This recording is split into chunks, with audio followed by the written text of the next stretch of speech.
Wheeler വർക്ക്ഷോപ്പിന് തീപിടിച്ചു. 26 ബൈക്കുകൾ കത്തിയമർന്നു. വർക്ക്ഷോപ്പിന് സമീപത്ത് പ്രവർത്തിക്കുന്ന മൃഗാശുപത്രിയിലേക്കും തീ അതിവേഗം പടർന്നു. തിരൂരങ്ങാടി ചെറുമുക്കിൽ പ്രവർത്തിക്കുന്ന ഫ്ലൈ വീൽസ് എന്ന 2 വീലർ വർക്ക്ഷോപ്പിന് പുലർച്ചെയുണ്ടായ തീപിടുത്തത്തിൽ വൻ നാശനഷ്ടം. വർക്ക്ഷോപ്പിൽ അറ്റകുറ്റപ്പണികൾക്കായി എത്തിച്ചിരുന്ന 26 ബൈക്കുകൾ പൂർണ്ണമായും കത്തിനശിച്ചു. തീപിടുത്തത്തിന്റെ കാരണം വ്യക്തമല്ല.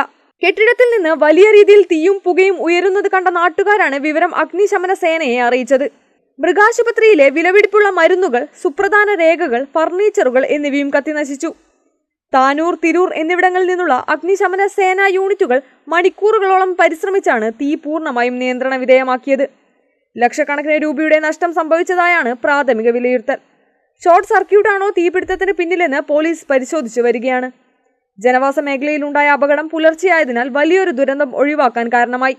സംഭവത്തിൽ തിരൂരങ്ങാടി പോലീസ് കേസ് രജിസ്റ്റർ ചെയ്ത് അന്വേഷണം ആരംഭിച്ചിട്ടുണ്ട്. കേരള വിഷൻ, തിരൂരങ്ങാടി.